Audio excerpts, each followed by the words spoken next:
Hey everybody, today I want to talk to you about room acoustics. In a previous video, I talked about my podcast process from the editing experience side. I had already captured the audio and I just talked through, what it was like editing and adding the bumpers and getting it ready for production.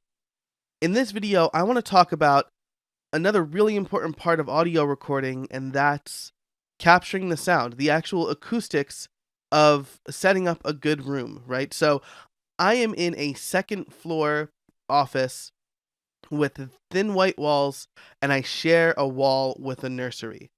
So when the baby goes down for her nap or she's playing in her room, there's a high risk of me hearing whatever is going on in that room. I also have two windows uh, to the left of me. So when kids are playing in the street, that's another opportunity for unwanted sound to make it to my audio. So I read this fantastic book. It's called Audio Engineering 101. And in it, it defines a few terms to help better understand what happens to sound once it leaves the source and then bounces around the room. So the first is reflection. And reflection is essentially the sound comes out of the source on a path, and then it bounces off of the closest wall or device or whatever in that same path, right? So if it's hitting it straight on, it's going to come back straight on. If it's hitting it at an angle, it's going to bounce off at that angle. And you have reflection, which is why if somebody's recording in like an empty room, you'll hear a lot of echo because there's nothing to prevent that sound from just bouncing around the whole room and then back into the microphone. There's also something called, let me see, absorption, right? Absorption. And that is how much sound gets absorbed when it's hitting other devices, right? So if you see a studio that has those soundproofing foam, those are very absorbent.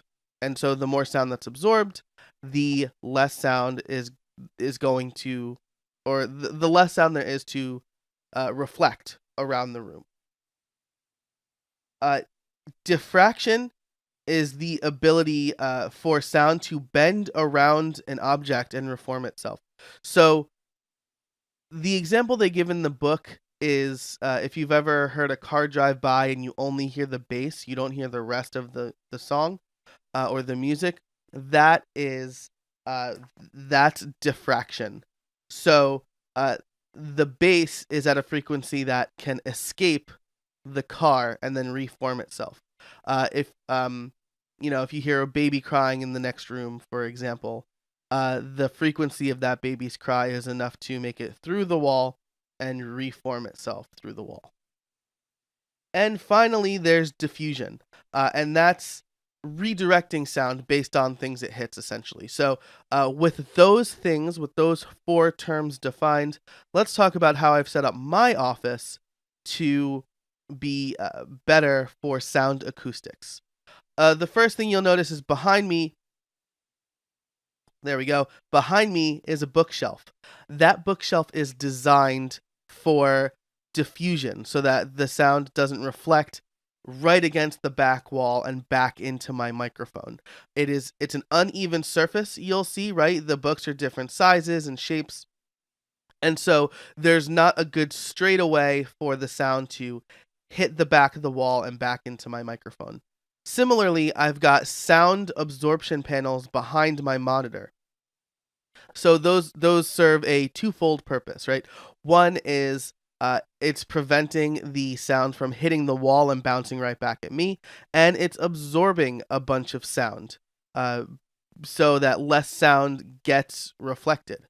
So that coupled with the fact that my microphone is a cardioid microphone, which means that it doesn't take sound from the back. You can hear me okay here. You can probably hear me all right here, maybe because it takes sound from the side. Here, you're having a hard time hearing me. You're maybe just hearing an echo or a small, um, a little bit of sound. And that's because I've got a cardioid microphone. So there's that. There's the bookshelves, there's the panels, there's the pictures all over the wall, and then the microphone arm serves as this as well, right? So my microphone is not directly in front of my monitor, which is another big flat surface where sound can reflect. So there's that. Uh, the last thing is that to my left on those windows, I've got blackout curtains. Blackout curtains can dampen up to 60% of sound. So the blackout curtains serve two purposes. One is when I close them, if there's street noise, 60% of that street noise isn't making it into my office. So another way to filter out unwanted sound. The other is it's another surface that will reflect and absorb. So if I'm talking towards the window for some reason, or a sound maybe bounces off a blank spot on my wall and hits the window, the blackout curtains are going to absorb that. So that the room acoustics setup coupled with my equipment makes it so very little unwanted sound makes it into my microphone. I unfortunately don't have a professional studio at this point, so I've done everything I can to make sure that I'm getting the highest sound quality while still being in that second floor apartment or second floor office that shares a room with a nursery. I will make one note that the RLX panels, the sound absorbing panels, are meant more to be like right around the microphone to kind of form a little box around the microphone, so that sound never has the opportunity to make it to those other points. But I'm not just here. I don't do a lot of talking head videos like this. I'm usually doing a screencast, or I'm recording a podcast with a guest that I want to see via video. So having those sound panels around my microphone is a little bit impractical, and I'm running in a desk space.